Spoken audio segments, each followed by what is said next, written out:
I had a really, really fucking bad night. Because my team sucked every fucking game. Every fucking game. Full of a bunch of fucking retards, man. Drives me fucking crazy. Like, I never play with people that are good. Like, the reason why is, basically...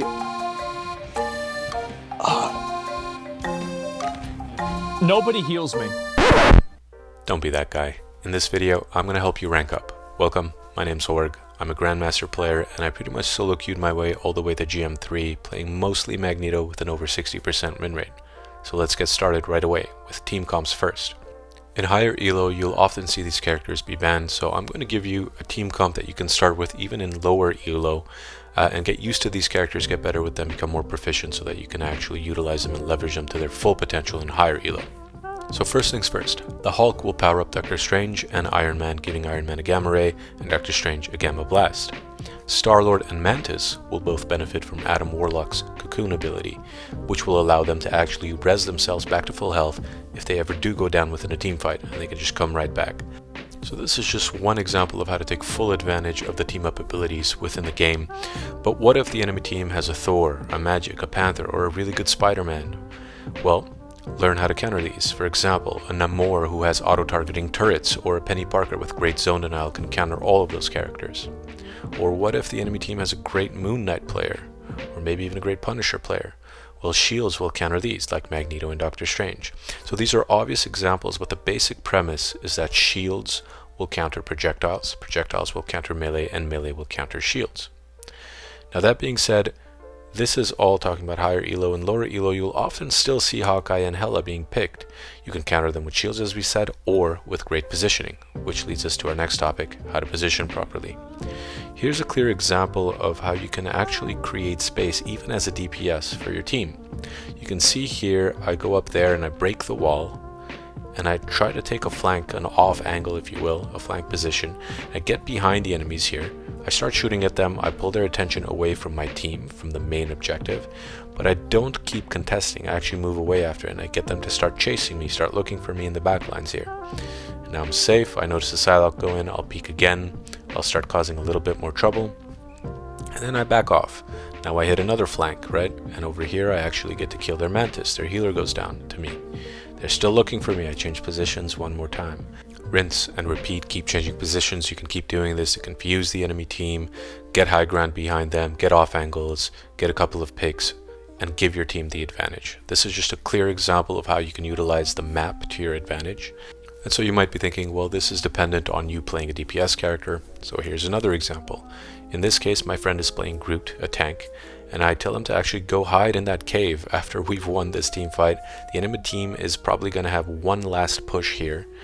And I tell my friend to actually just hide there and not show himself until it's time for him to ult. And basically they start pushing. You see my teammate right there still hiding. Just an inconspicuous tree in a cave. Nothing to see here, folks. Move along, move along. They keep pushing in. They start using their resources. And then I tell my teammate to just come in and let it rip. And this is his perspective here. And this was a game-winning moment right here. So this type of positioning, this type of play actually wins you matches, as you can see here. So that was the highlight of the game, obviously, and we won because of that.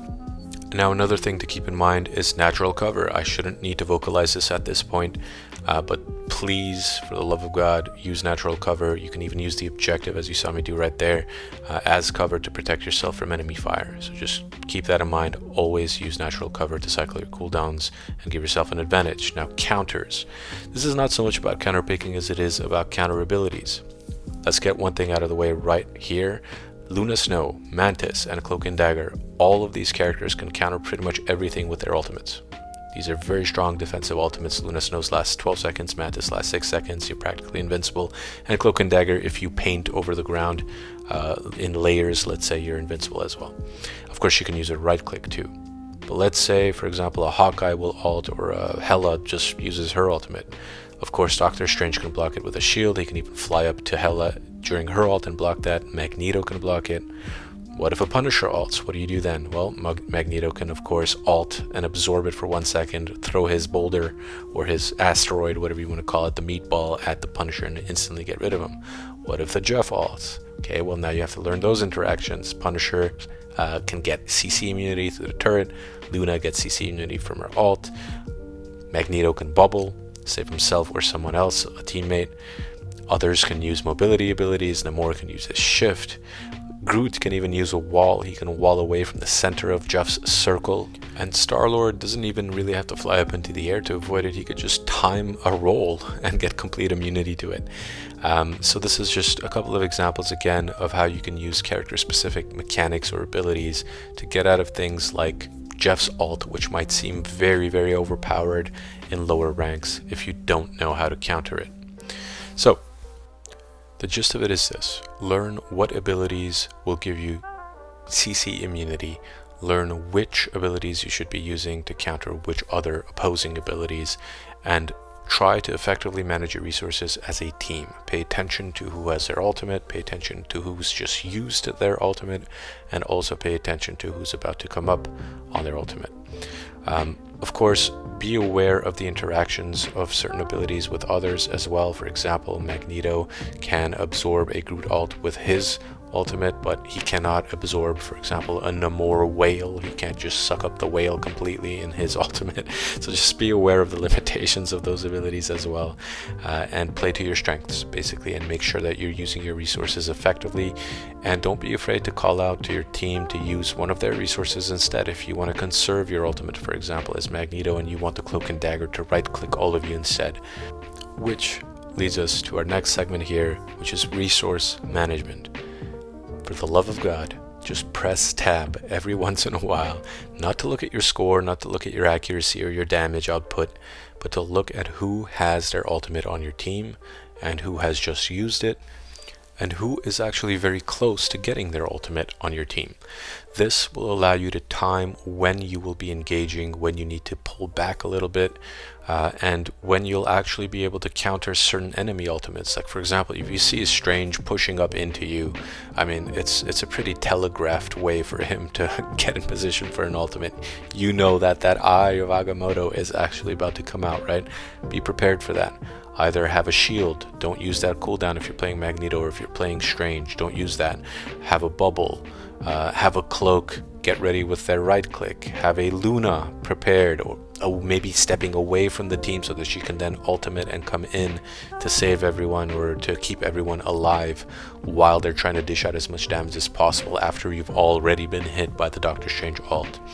If a Groot ult hits all of you, and maybe even your healer, maybe you have a cloak and they get caught in that ultimate, well, be aware that if they have their ultimate themselves, they can actually press Q and completely get out of that Groot ult and cover all of you with their heals, right, and the enemy with their DPS from that set ultimate. So just be aware of all the resources, be aware of who is coming up on which ult, which defensive cooldowns you'll still have, which you've used. If you've used, for example, most of your defensive cooldowns on a Magneto, let's say you've used your shield, you've used your bubble to protect the Mantis in the backline from getting killed by their Psylocke, then maybe start thinking about backing up and using natural cover until your cooldowns are back. So on, so forth. These are things that seem pretty obvious, but I think I still need to vocalize them because I often run into games and situations in solo queue especially where the team is just not keeping track, where I see a Mantis ulting at the same time as a Luna. There is almost no scenario where that needs to happen unless this is just as a meme at the end of a game. A Mantis should never be overlapping their ult with a Luna. You should be cycling them, you should be actually using them strategically. Luna can ult first, for example, or Mantis can ult first to nullify, I don't know, let's say one of their DPS, also say Psylocke dives your backline. The Mantis on your team ults to counter their Psylocke's ult. Great, fantastic. Now that's over. The Luna can ult after that to counter their Punisher ult or their Hela ult to keep everyone up while you still contest the point. So on, so forth. Use your resources effectively, manage them effectively and efficiently. Don't just throw everything out there all at once and end up losing the team fight. Okay, that's a lot of yapping. I just wanted to share all of these tips and tricks here. The gist of it is learn how to position properly, learn how to build a good team comp in both in low elo and in high elo, considering the ban phase, excuse me. And then also learn character interactions and which abilities counter what. Again, for example, if you run into a Punisher who's alting, maybe start practicing this in low elo. If you're interested in playing Magneto, you hear a Punisher alt, press your alt in counter to that, and then time it. Only hold it for 1 second, otherwise it will overload. So count to 1, maybe 1.5 if you're feeling adventurous, and then toss your gigantic asteroid at Punisher's face. And that will completely nullify that, and your team will be safe, and they'll be down to DPS. So start thinking about it in these terms. Start pressing tab more often to actually keep track of your team's resources, your teammates' resources, their ultimates, who's coming up on their ultimate, so on, so forth. Better manage these situations, and then you will start to rank up. Okay? Don't be like that guy at the beginning, whatever his name is. Don't do that. Don't just continuously blame your teammates for absolutely everything. You will have rough games. You will have games where your teammates seem like they are absolutely throwing, and it will make you want to pull your hair out.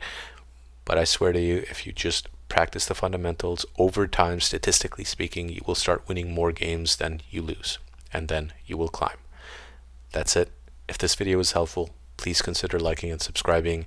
I also stream on Twitch, twitch.tv/horghorg. Feel free to drop by and say hello, and I will see you in the next one. Thanks. Don't C9, don't C9, don't C9. You have a bubble, do your thing. Am I alone? We did it.